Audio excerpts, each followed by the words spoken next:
So I got home tonight and realized that, oh my goodness, I've got a paper due tomorrow. I can't believe my teachers. Like, there's no way they can possibly expect me to do all this work myself. There's no way I can possibly have done this before tonight. On Monday, I had to get my hair done. On Tuesday, I had to go tanning. Come on! Because on Wednesday, I had a date with someone totally hot. Whew! Well, on Thursday, there was a game, and on Friday and Saturday, doing homework is basically useless because between going to parties and going to work and going to the rec center, who has time? I mean, I'm in college. I'm not old like my professors. Professor Donnelly, for example, he might as well say that I dress this way because I left my fashion sense in the 60s. I'm the one who has to look hot. So anyway, I get home tonight and I decide I need to solve this problem with my paper by getting online, Googling my topic, and then wham! My paper's done, care of Timothy Hinckley. So here's to you, Timothy, wherever you are. I hope I get an A.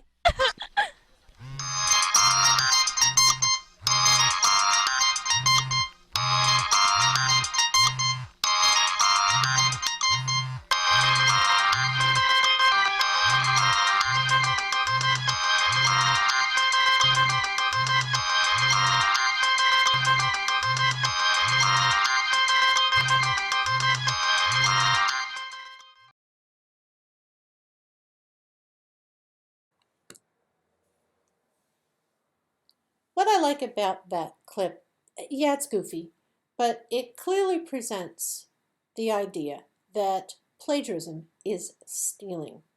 It is taking someone's words or taking someone's ideas and presenting them as your own. And for academics in particular, this is a heinous act. We live and die by what we think and what we write. We get jobs by what we have written. We get promoted through what we have written. What we present in the classroom is the result of many, many years of work and study. So for students to then steal those words, those ideas, and claim them as their own, it's just particularly upsetting to us. So I'm going to review again a little of what Lipson says in Doing Honest Work in College. He presents his three principles of academic honesty. One of them is, when you rely on someone else's work, you cite it. When you use their words, you quote them openly and accurately, and you cite them too. So this is sometimes where students go off the rails. First of all, it is infuriating for professors, myself included, when a student directly quotes a source and makes an error in that quotation, a grammatical error, a spelling error, a syntax error. In other words, does not copy carefully from the source he or she is quoting. It's infuriating because you have the thing right in front of you and you can't be bothered to quote it accurately. If you can't be bothered to quote it accurately, I can't be bothered to give you a break on your paper. Forget it. So when you cite someone and use that person's own words, you have to cite the words correctly. But you also have to make sure that you give your reader enough context. You can't pull out little bits of what someone has written and pretend that person agrees with you if that person disagrees with you. That may seem obvious, but we see it every day. Have you ever seen an ad for a movie? And you, like along the top of the screen or on the newspaper or the poster, there's an open quotation mark and then it says ... awesome ... close quotation mark. And then underneath it, it would have like Peter Travers' Rolling Stone. So you look at that and you go, hey, Peter Travers thinks this is an awesome movie. But if you go back and you look at what he actually wrote, he might have said something like, this movie is an awesome failure, and I can't believe it made it to the big screen. Is that openly and accurately quoting his words? No.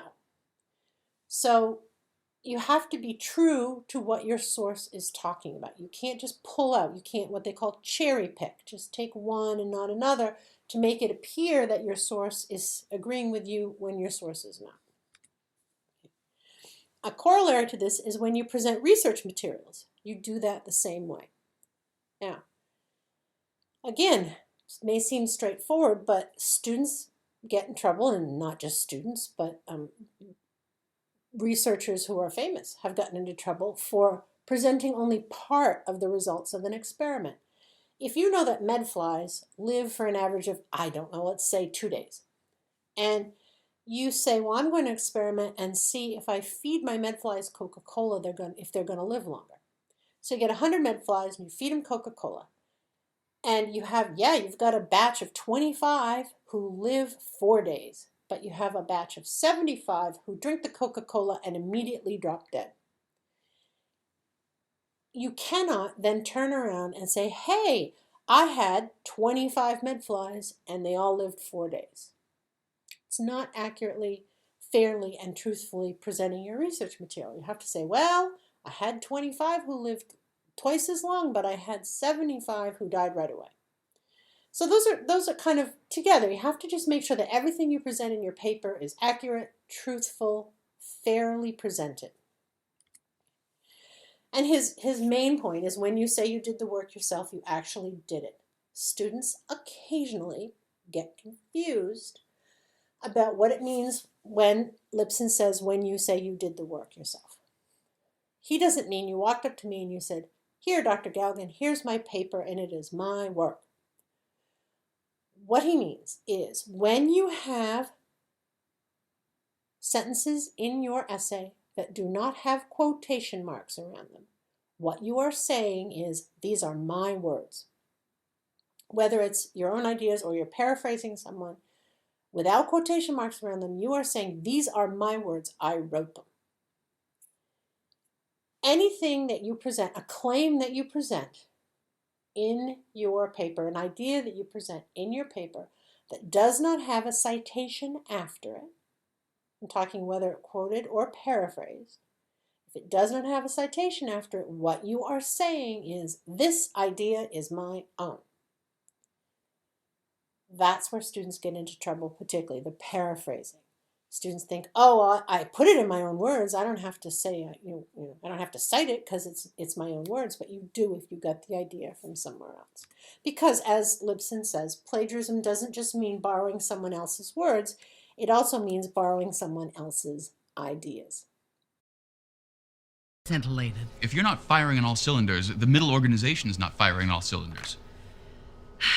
Pip, the malignant nematode son of my building owner, is ripping me off and selling my work in a gallery. Just back up 200 feet. Did you say you're being plagiarized? That's dirty pool. I'll clean his clock. Wait, what happened to taking the middle road and using violence as a last resort? There's no negotiating with plagiarists, Stubby. You take credit for a man's ideas, you rob his spirit. Now, it's one thing to forego credit for saving the world as a middleman, but art and the artists behind it are what make the world worth saving. I agree. You should quit immediately and pursue your art full-time. Look, as buoyed as my spirits are by your mutual outpouring of support, this is my problem. I will deal with it. She means with dupage.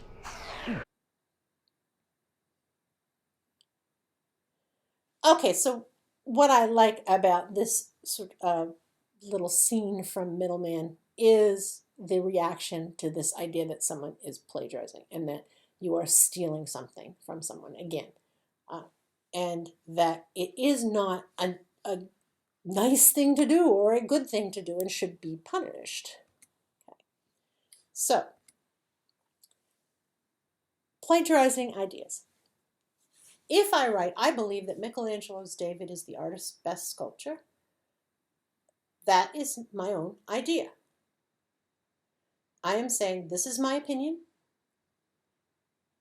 Now, I have to, as you know, I have to back it up with claims and evidence. I have to prove that David is the artist's best sculpture. But this is my own idea that I came to through observation, research, all those things I talked about in the previous presentation. However, if I write this sentence, some critics say David's the artist's best sculpture, others choose his pietà is better. Now I have to cite my sources. I am not saying I believe this. I am saying, hey, there's, Professor Bag of Donuts over here says that David is the best sculpture, while, Professor X over here says that the pietà is better. And I have to back up these. This is now a claim that I am making, and I have to back it up with evidence by providing citations, at the very least, providing citations for each of these claims.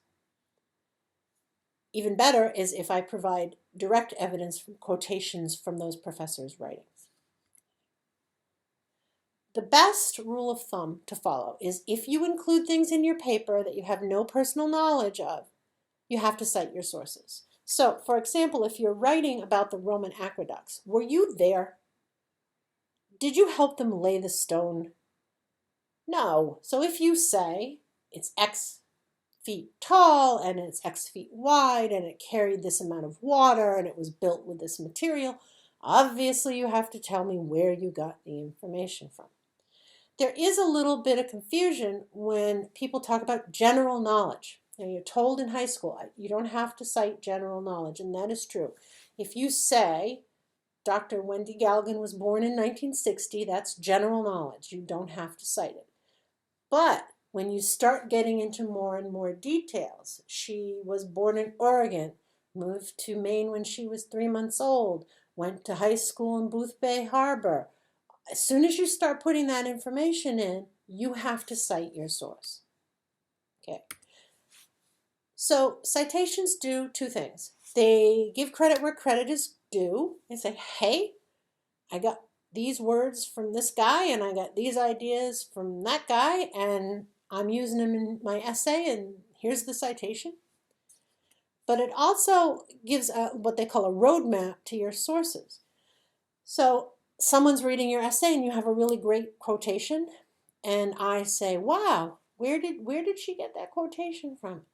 And I look in the works cited page and I say, hey, look, this professor's book, she wrote a really good book. Let me go get it and see what else this professor says. So it lets your reader understand where you got your material and look stuff up if the professor's interested or your reader's interested. One thing to be aware of, sometimes students try to make up sources. First of all, you're making them up in areas where we're expert, usually, so we kind of know. But many professors, myself included, I at least spot check everybody's citations. So at least a couple of citations from each of your papers will most likely, I will find them. I will look up your online source. I can find the journal article and double check and make sure that you've given me a proper citation. So really, obviously, don't plagiarize. Professors have discretion in their courses, how they want to deal with plagiarized paper. Some fail you for the course, some fail you for the assignment. Some have it set up so that if you fail the assignment, you fail the course. There have been some cases where students have been suspended. Rarer, expulsion, but it is possible. And as you know, in this course, any plagiarism or cheating will result in an F with no exceptions. If you are unsure about anything having to do with whether you have to cite something or not, first of all, ask me in this course. Email me and say, this is where I got this from, how do I cite it, or do I need to cite it? In general, though, when in doubt, cite your source. It's better to have a professor write, gee, you really didn't need to cite this, than to say you failed the course because you didn't cite this. So good luck, and again, email me if you have any questions.